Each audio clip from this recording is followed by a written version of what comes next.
வணக்கம். வாழ்க வளமுடன், வாழ்க வையகம். இன்றைக்கி நம்ம சிவகங்கை சேனல் என்ன பார்க்க போகிறோம்னா, கொழுக்கட்டை தாங்க. பிள்ளையார் சதுர்த்திக்கு நம்ம செஞ்சு என்னென்ன பண்ணோன்னு சொல்லி நம்ம பார்க்கலாம். ஃபஸ்ட்டு நம்ம சுண்டைக்கலையை ஊற வச்சிட்டோம். காலையில் கும்பிட முடியல, கோயிலுக்கு போனதுனால நான் ஈவினிங் தான் கும்பிட்டேன். அதனால் சுண்டைக்கலையை ஊற வைக்க மறந்துட்டேன். அதை சுடுதண்ணியில் வச்சு நம்ம ஊற வச்சிட்டோம்னா ஊறிடுச்சு. அதை நம்ம இப்போ குக்கரில் போட்டு அதை விசில் விட்டுட்டோம். அடுத்து நம்ம கொழுக்கட்டைக்கு ப்ரிப்பேர் பண்ண போகிறோம். இனிப்பு கொழுக்கட்டைக்கு தாங்க ப்ரிப்பேர் பண்ண போகிறோம். அதுக்கு இட்லி சட்டியில் தண்ணியை ஊற்றி ரெடியாக வச்சுருக்கேன். வச்சுட்டு இப்போ 1 மடங்கு அரிசி மாவுனா 3 மடங்கு நம்ம தண்ணி ஊற்றி வச்சுட்டு அதில் வெல்லம் 3/4 பங்கு வெல்லம் போட்டால் போதும். அதோட ஏலம் சுக்கு எல்லாம் போட்டு நல்லா கொதிக்கணுங்க. தண்ணி லைட்டாலாம் இருக்கக்கூடாது, நல்லாவே கொதிக்கணும். தண்ணி ஒரு பக்கம் சூடாகிட்டு இருக்கும்போது அடுத்து நம்ம மாவு இந்த கப்பில் 2.5 கப் எடுத்துக்கிறோம் அரிசி மாவு. நான் இன்றைக்கி ஆச்சி கொழுக்கட்டை மாவு தாங்க வாங்கினேன். அதில் தான் நான் இப்போ 2.5 கப்பு நான் அளந்து போட்டிருக்கேன். இதுக்கு டபுள் மடங்கு தண்ணி நான் கொதிக்க வச்சுருக்கேன். அது அடுப்பில் அப்படி கொதிச்சுக்கிட்டே தான் இருக்கணும். நம்ம இறக்கிலாம் வைக்கக்கூடாது, நல்லா கொதிச்சுக்கிட்டே இருக்கணும். நான் உப்பு லைட்டாக போட்டிருக்கேன். இப்போ இந்த தண்ணியை எடுத்து நம்ம இதில் ஊற்றுறோம். உடனே எடுத்தோடனே நிறையா தண்ணி ஊற்றிடக்கூடாது, கொஞ்சமாக நம்ம ஊற்றி இந்த கரண்டியோட பின்பக்கம் இருக்குல்லங்க, அந்த இதை வச்சு தான் நம்ம கிண்ட முடியும். அப்போ தான் ஈஸியாக மிக்ஸ் ஆகும். அதை வச்சுட்டு நம்ம கொஞ்சம் ஃபாஸ்ட்டாக தான் பண்ணணும். அடுத்தடுத்து பத்தாததுக்கு அந்த தண்ணியை ஊற்றி அது அடுப்பில் ஆனில் தான் இருக்குது. அந்த இது நான் அமர்த்தவே கிடையாது, சூடில் இருக்கும்போது நான் ஊற்றிக்கிட்டே தான் இருக்கேன். அடுத்து நம்ம இந்த மாவை மிக்ஸ் பண்ணிகிட்டே இருக்கோம். கொஞ்சம் கெட்டியானதுன்னா அந்த தண்ணியை ஊற்றி திருப்பி நம்ம மிக்ஸ் பண்ணிக்கிட்டே இருக்கோம்.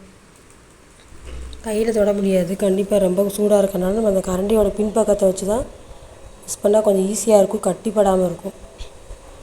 திருப்பி நான் பத்தாதனால திருப்பி அதை ஊற்றிக்கிட்டே இருக்கேன். இது ஃபுல்லாகவே நல்லா மாவு சப்பாத்தி மாவை விட இன்னும் தளர்த்தியாக இருக்கிற அளவுக்கு நம்ம அந்த பக்கம் வரணும். கெட்டியாக இருக்கக்கூடாது, ரொம்ப தண்ணியாக இருந்தாலும் அது இறுகிரும். கரெக்டாக இருக்கும். கை பொறுக்கிற சூடு வந்தோடனே எண்ணெயை கையில் தொட்டுட்டு நம்ம கொழுக்கட்டை பிடிக்கிறோம். இதில் நான் இன்றைக்கி எள்ளு எதுவுமே நான் சேர்க்கலை. நீங்கள் எள்ளு கூட வறுத்து போடலாம், இல்லாட்டி தேங்காய் பல்லாக நறுக்கி போடலாம், இல்லாட்டி பாசிப்பருப்பை ஊற வச்சு அதை கூட அதில் போட்டு நம்ம சேர்ந்து பண்ணலாம். இன்றைக்கி எனக்கு டைம் இல்லாதனால நான் இது மட்டும்தான், வெல்லம் மட்டும்தான் போட்டிருக்கேன், வேறு எதுவுமே நான் சேர்க்கலை. அந்த இட்லி சட்டியில் எல்லாமே நம்ம பிடிச்சி வைக்கிறோம். எண்ணெய் தடவி வச்சுட்டு வெல்லம் 3 மடங்கு வச்சா தாங்க நல்லாயிருக்கும். தண்ணி கொதிச்சிருச்சு. இப்போ நம்ம கொழுக்கட்டை பிடிச்சி வச்சுருந்தோம்ல, அதை வச்சு வேக வைக்க போகிறோம்.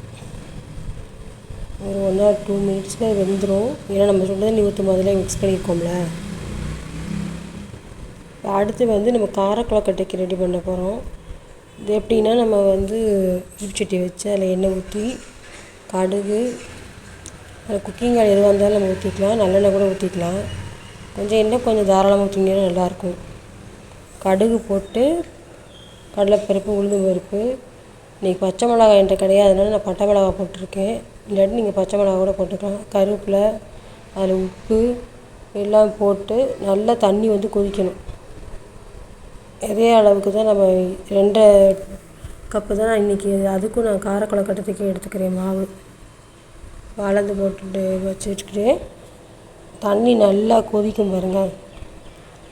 இப்போ 2.5 கப்பு நான் போட்டுட்ருக்கேன் மாவு. 2 அப்புறம் ஒரு 1/2 கப்பு நம்ம எடுத்துக்கிறோம். நீங்கள் வீட்டில் வச்சுருக்க நார்மல் அரிசி மாவு கூட நீங்கள் யூஸ் பண்ணிக்கலாம்.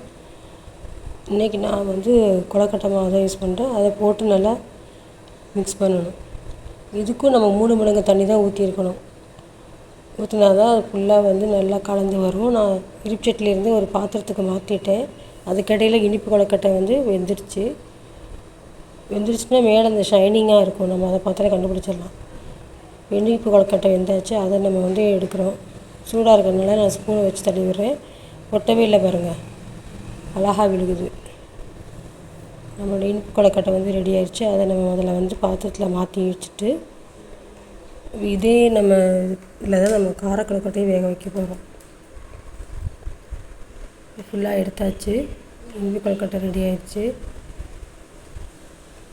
அடுத்து இந்த காரக்கொழுக்கட்டை வந்து நம்ம அந்த அச்சில் தாங்க பண்ணியிருக்கோம். ஆச்சி கொழுக்கட்டைக்கு கொடுத்த ஃப்ரீ அந்த அச்சில் வந்து முதலே பண்ண மறந்துட்டேன். அதனால் இப்போ வெள்ளை கொழுக்கட்டை பூராவே அந்த அச்சை வச்சு பண்ணியிருக்கோம். உங்களுக்கு தெரியும்னு நினைக்கிறேன். அதனால தான் அந்த டிசைன் எப்படி தெரியுது, போலி டிசைன் மாதிரி தெரியுது. கையிலையும் கொழுக்கட்டையில் கொஞ்சம் கொஞ்சம் நான் பிடிச்சேன். அப்புறம் அந்த மோதகம் மாதிரி பண்ணுவாங்கள்ல, அந்த டிசைன்லேயே கூட ஒரு 4 பண்ணியிருக்கேன்.